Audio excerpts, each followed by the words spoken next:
بیٹا آپ اس سکول میں کب آئے ہو؟ سر الو نے کوے سے پوچھا۔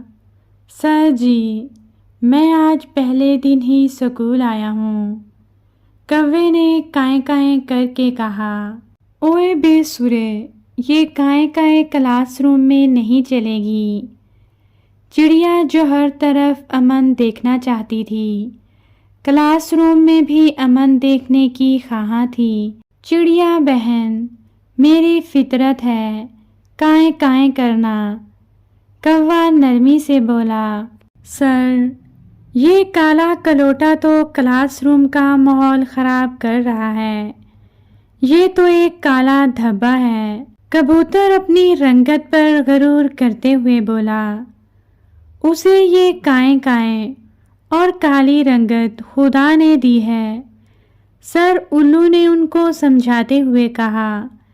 کسی کے نیک اعمال کو پرکھنا چاہیے، دیکھیے ذرا یہ کوا دوسرے کووں کی نسبت کتنا اچھا ہے، اس میں ذرا بھی چڑچڑا پن نہیں ہے۔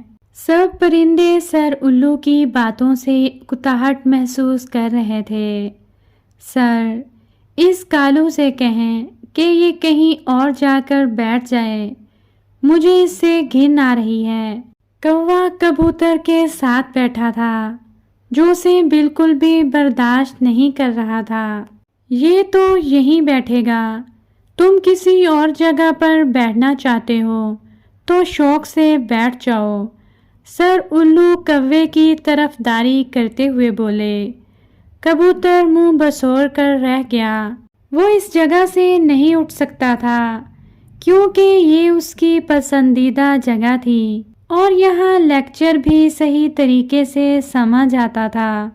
کوا پرندوں کی باتوں کے منہ توڑ جواب اس لیے نہیں دے رہا تھا کہ وہ بہت اچھا کوا تھا اور پرندوں سے اترا کر بات کرنا اس کی عادت نہیں تھی۔ سر الو کوے کے اخلاق و کردار سے واقف تھے، اس کی طرفداری کرنے کی یہی وجہ تھی۔ یہ کوا اچھا ہے، آہستہ آہستہ سبھی طالب علموں کو بھی اپنی طرح بنا دے گا۔ سر الو اطمینان سے سوچتے ہوئے لیکچر دینے لگے۔ کوا باقاعدگی سے سکول آتا اور سبھی سے اچھا برتاؤ رکھتا، جس کی وجہ سے سبھی اسے اچھا جاننے لگے۔